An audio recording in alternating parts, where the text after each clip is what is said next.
வணக்கம். இன்னைக்கு நாம எல்லார் மனசுலயும் ஓடிட்டு இருக்கிற ஒரு செம்ம இன்ட்ரெஸ்டிங்கான டாபிக் தான் இந்த அலசல்ல பார்க்க போறோம். நடிகர் விஜய் அவரோட தமிழக வெற்றி கழகம் மூலமா முதலமைச்சர் சீட்ல உட்காரும் அந்த முதல் நாள் எப்படி இருக்கும்?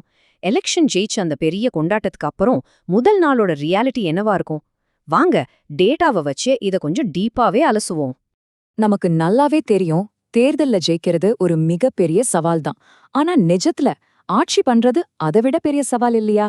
தேர்தல் பிரச்சாரத்துல கொடுக்கப்பட்ட அந்த பிரம்மாண்டமான வாக்குறுதிகளுக்கும் அதை நிர்வகிக்கும் போது உடனே வந்து நிக்கிற அந்த நிதி மற்றும் நிர்வாக சிக்கல்களுக்கும் நடுவுல இருக்கிற ஒரு மாபெரும் போராட்டத்தை தான் இன்னைக்கு நாம பிரேக் டவுன் பண்ண போறோம்.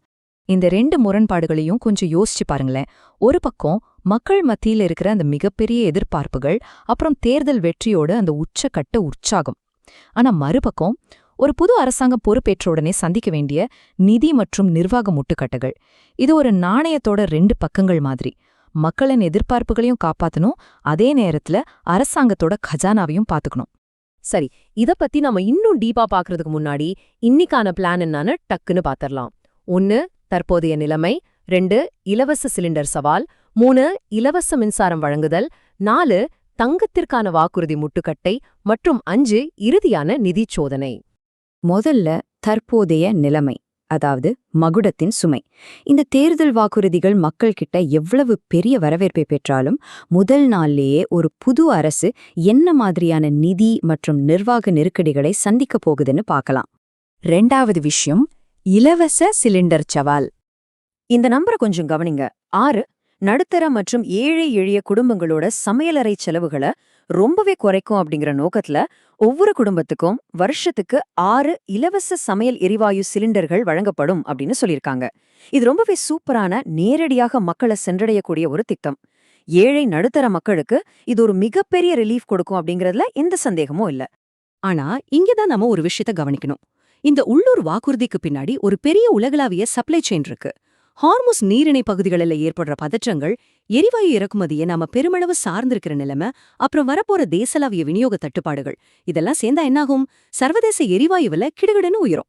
இதனால மாநில அரசு கட்டாயம் ஏத்துக்க வேண்டிய அந்த மானியச் சுமை நம்ம நினைச்சு பார்க்க முடியாத அளவுக்கு அதிகமாகும். அடுத்ததா 3வது பகுதி, இலவச மின்சாரம் வழங்குதல். மக்கள் மத்தியில மாபெரும் வரவேற்பை பெற்ற இன்னொரு முக்கியமான வாக்குறுதி இது. 200 யூனிட்கள். மாசம் 1க்கு 200 யூனிட் வரைக்கும் இலவச மின்சாரம் வழங்கப்படும். 2 மாசத்துக்கு ஒரு முறை கரண்ட் பில் கட்டுற அந்த பெரிய சுமையில இருந்து பல குடும்பங்களை கம்ப்ளீட்டா விடுவிக்கிற நோக்கத்தோட அறிவிக்கப்பட்ட ஒரு மாபெரும் திட்டம் இது. ஆனா இங்க நீங்க கவனிக்க வேண்டிய ஒரு முக்கியமான பாயிண்ட் என்னன்னா, இப்போ நடைமுறையில இருக்கிற 100 யூனிட் திட்டத்தை எடுத்துக்குவோம்.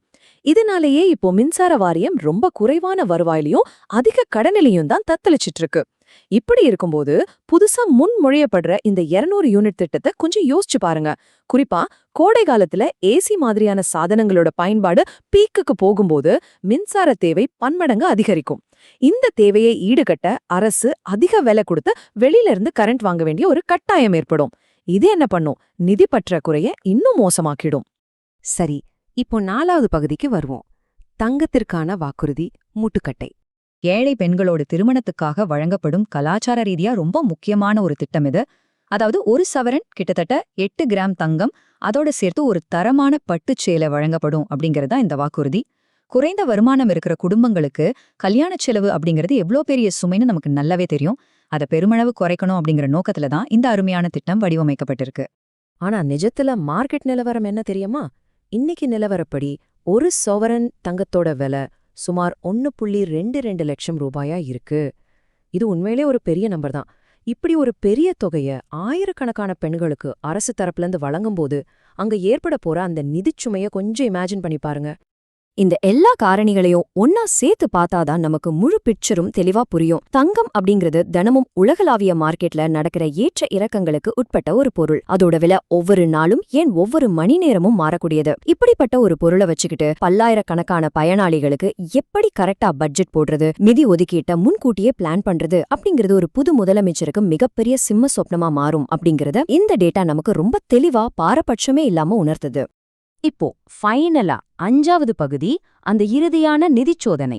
இந்த 3 பிரம்மாண்டமான திட்டங்களோட ஒட்டுமொத்த எடையானது மாநிலத்துல ஏற்கனவே செயல்பாட்டுல இருக்கிற மத்த நலத்திட்டங்களுக்கான நிதி ஒதுக்கீடுகளை எப்படி பாதிக்க வாய்ப்பு இருக்குன்னு நாம இப்ப தொகுத்து பார்க்க போறோம். இந்த 3 மிகப்பெரிய சவால்களை பாருங்க. சர்வதேச எரிவாயு விலைகள், கோடைக்கால மின்சார தேவை பற்றாக்குறைகள், அப்புறம் கணிக்கவே முடியாத தங்க சந்தை விலை ஏற்ற இறக்கங்கள். இந்த வாக்குறுதிகளை ஆரம்ப மாதங்களிலேயே நிறைவேற்றிட்டா மக்கள் மத்தியில அரசாங்கத்து மேல இருக்கிற நம்பிக்கை பல மடங்கு கூடிடும். ஆனா உலகளாவிய மார்க்கெட்டை சார்ந்த இந்த 3 பெரிய விஷயங்களையும் சரியா பேலன்ஸ் பண்ண தவறுனா அது மாநிலத்தை ஒரு நீண்ட கால நிதி நெருக்கடிக்குள்ள தள்ளிடுற அபாயமும் இருக்கு. இதுதான் ஒரு புது அரசுக்கு காத்திருக்கிற அந்த மாபெரும் டெஸ்ட். சோ ஃபைனலா உங்களுக்கான அந்த மிக முக்கியமான கேள்வி இதுதான். இவ்ளோ நிதிச்சுமை, அதுபோக உலகளாவிய சவால்கள், இதுக்கெல்லாம் மத்தியில பெண்களுக்கு மாசம் 2500 ரூபாய் உரிமைத் தொகை வழங்கப்படும் அப்படிங்கிற அந்த இன்னொரு பிரம்மாண்டமான வாக்குறுதிக்கு ஒரு புது அரசாங்கம் எப்படி ஃபண்ட்ஸ் ரெடி பண்ண போகுது? இது நிஜமாவே சாத்தியமா? இல்ல ஒட்டுமொத்த நிதி நிலைமையையும் நிலைக்குலைய செஞ்சிடுமா? ஆட்சியோட இந்த மாபெரும் பேலன்சிங் ஆக்ட் எப்படி அரங்கேற போகுதுன்னு நம்ம பொறுத்திருந்து தான் பார்க்கணும். இந்த ஒரு மிகப்பெரிய கேள்வியோட இன்னைக்கான அலசலை நம்ம முடிச்சுக்கலாம். மீண்டும் இன்னொரு இன்ட்ரெஸ்டிங்கான டாபிக்கோட உங்களை சந்திக்கிறேன்.